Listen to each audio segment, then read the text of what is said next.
Assalamualaikum warahmatullahi wabarakatuh. Tepangkeun wastapun Devina Natasha Putri di kelas 10 Perhotelan Lila. Di dieu abdi bade ngapresentasikeun dongeng Sunda anu judulna Nyi Roro Kidul. Kacaturkeun jaman baheula aya hiji awewe anu kacida geulisna tur kasaktianna ge teu aya nu nandingan. Ngan hanjakalna eta awewe teh sarakah ngebogaan 88 lalaki. Tapi kabeanana maraot dina beutingan pangantena. Cenah mah dipaehan ku sabangsa oray nu kaluar tina larangan Nyi Putri. Kasaktian jeung kageulisan Nyi Putri nepi ka hiji lalaki nu apaleun kana rusia Putri. Tuluy bae ngalamar jadi salaki Nyi Putri anu kasaratusna. Pikeun nyalehkeun Nyi Putri, salakina puasa tur tapageni. Dina hiji peuting, salakina kawenehan nangkep oray nu kaluar tina larangan pamajikanana nyaeta Nyi Putri. Tapi Nyi Putri kaburu hudang bari kamu, nepi ka garelut. Tarung salaki jeung pamajikan teh regot kacida nu antukna keris naga sastra nu ngawujud oray teh bisa karebut ku salakina. Cek sakao keris naga sastra teh mibanda sifat jahat.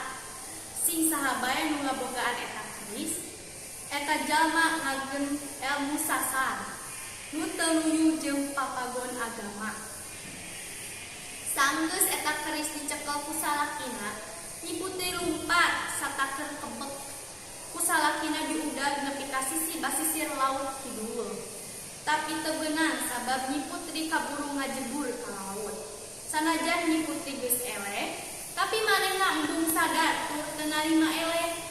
Kalah kabur ka tengah laut miboga niat hayang naklukkeun sarta ngawasa alam dunya.